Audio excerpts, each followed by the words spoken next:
You ever walk into a room and feel like before you even breathe, the whole place is stacked against you? That's how it was that night at Moretti's. Fancy Italian spot in the heart of Boston, where the chandeliers drip light like honey and the air smells like money. Every table packed with people who measure their worth in cufflinks and wine lists. Me? My name's Maya Green. To them, I was just the waitress, the one sliding through the room with a tray of sparkling Prosecco, smiling. Like the world hadn't been kicking me in the ribs for years. I'd been working there almost 12 months, saving for grad school, holding down the house for my dad, who was home in a recliner trying to forget the chemo pain. You learn quick in that job how to keep your chin high, how to let the garbage people throw at you bounce right off. But that night, one man tested everything I thought I'd learned. His name was Richard Fallon. Yeah, that Fallon. Tech billionaire. Paper headlines. The kind of guy who always traveled with an entourage of yes men and women with laughs too loud to be real.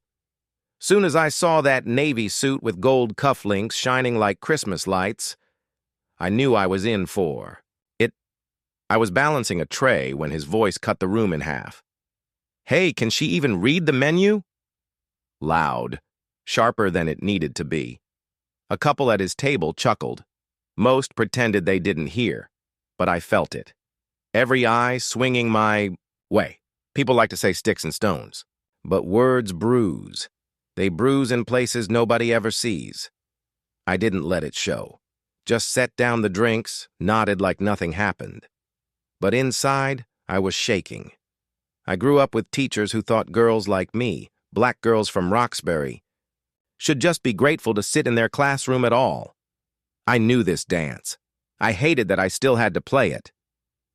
I ducked into the kitchen hallway. Noise from the dining room muffled. I gripped the prep counter till my knuckles went white. Thought about my dad at home with the Celtics game humming low on the TV. He always said, "Maya, don't let small men make you small."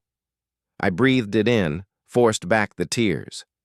Janelle, one of the younger servers, found me. "He does this to everybody," she said, shaking her head.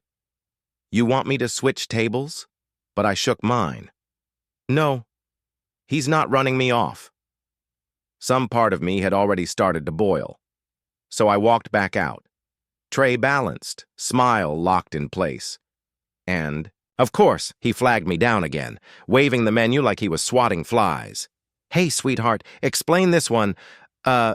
Pasta alla whatever." The way he butchered the words, you'd think Italian was a dare, not a language. He leaned back in his chair, smirk curling, waiting for me to stumble, waiting for me to embarrass myself.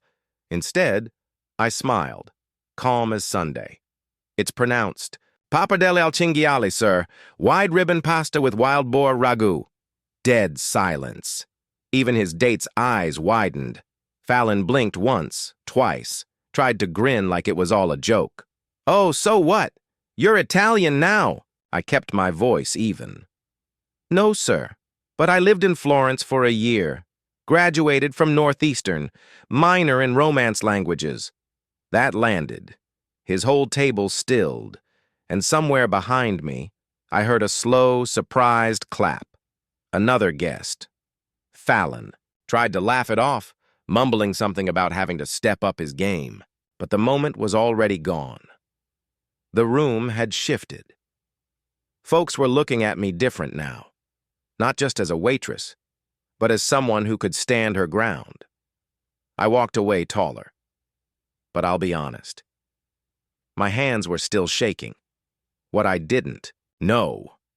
One of the guests had recorded the whole thing.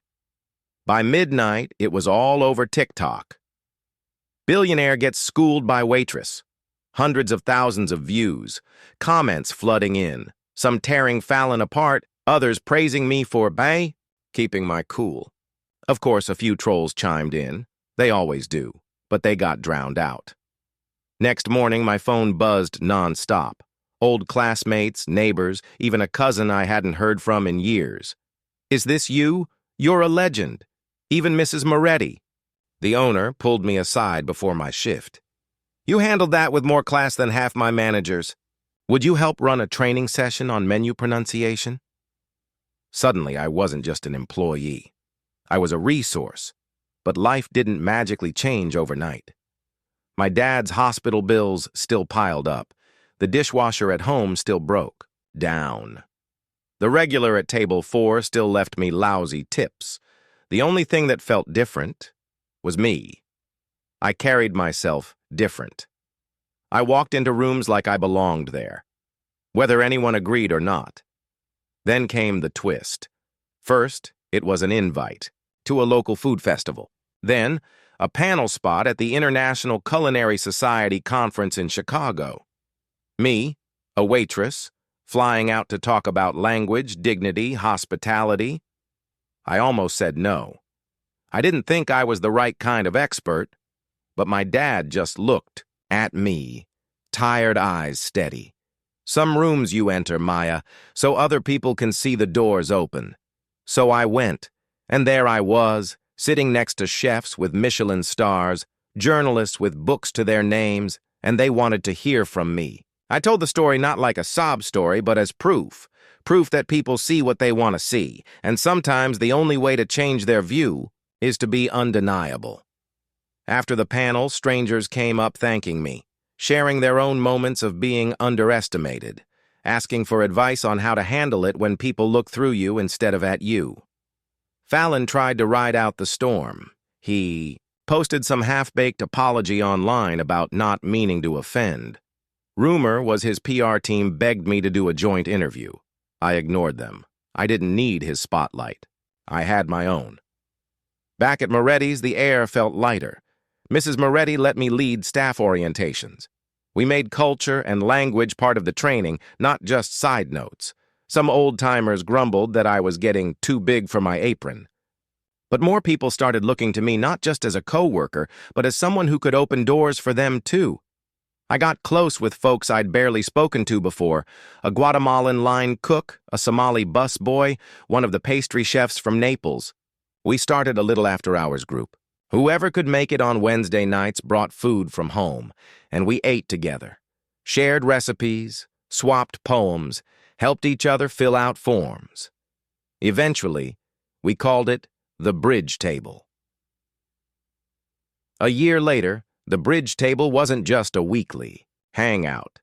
It became a community program, free language classes, shared meals, a place where nobody corrected your accent or dismissed your story. We even got a grant from the city. When my dad passed, that table carried me. They showed up with casseroles, hugs, silence when that's what I needed most, and the work kept growing. The last time I saw Fallon was at another restaurant uptown. He was holding court with a brand new crowd, louder than ever. He looked at me, maybe recognized me, maybe not. This time I just nodded and walked past. I didn't owe him my anger anymore. Here's the thing.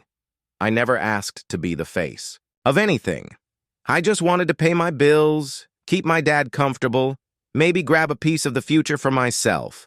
But sometimes the world shines a light on you when you least expect it. And in that moment, you get to decide what people see. I hope what folks saw in me wasn't a clapback to a billionaire. I hope they saw that every time someone speaks up, every time someone refuses to shrink, it makes a little more space for the next person to step forward. So what about you? Have you ever been mistaken for less than you are because of how you look, where you're from, or what job you're working? Have you ever had to fight to be seen, to be heard? Tell me your story in the comments. Let's talk about respect, dignity, and what real power looks like. And if you want more stories about people who don't stay small, hit subscribe, because you never know whose voice might be the one to crack a room wide open.